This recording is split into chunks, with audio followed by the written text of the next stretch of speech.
Hi, class. I wanted to give you a little bit of background information on the play. It is arguably one of the most famous probably the most famous play in American history. And there's an adage in a drama that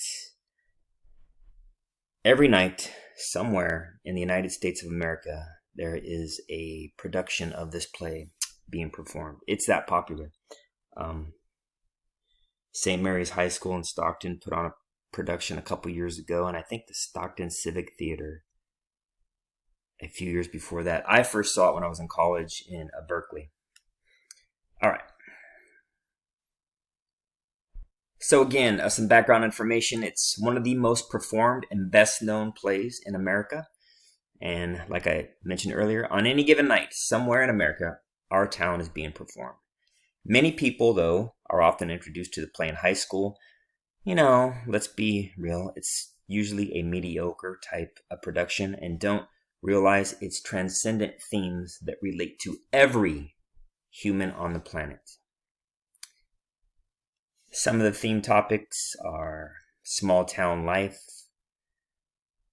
appreciating the present, routine as ritual, life goes by quickly. And it's kind of ironic that the older you get, it seems that time goes more quickly.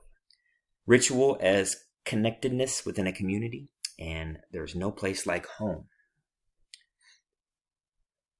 Thornton Wilder broke a lot of rules and shocked early patrons of the play. There was no stage set, no curtain. There was an empty stage in half light, no scenery, and very little props. And if you watched the lecture earlier, props, scenery, all that stuff are a huge component of drama. And we also have a unique character. Guess we can call him like a narrator. He is the stage manager. And I say he, but the production that I saw actually cast a woman as the stage manager. So you want to think of this manager as an omniscient narrator, right? So an omniscient narrator is one who knows all, tells the story, interacts with the characters, and also I mentioned that fourth wall in a previous lecture. So he talks to us, the characters, and he plays other small roles in the play. And he's so matter of fact about it. He'll stop and say, "Excuse me, I'm gonna play the part of this person." Let's see. Let me pull this up. Wanted to show you something.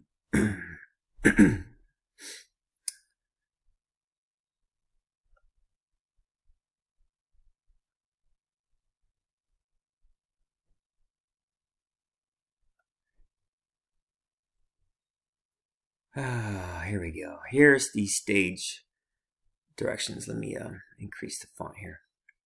Here we go. Act 1, no curtain, no scenery.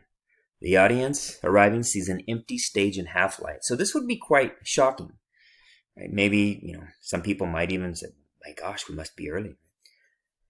Presently, the stage manager, hat on and pipe in mouth, enters and begins placing the table and 3 chairs downstage left. So he's actually setting things up, right? And a table and 3 chairs downstage right.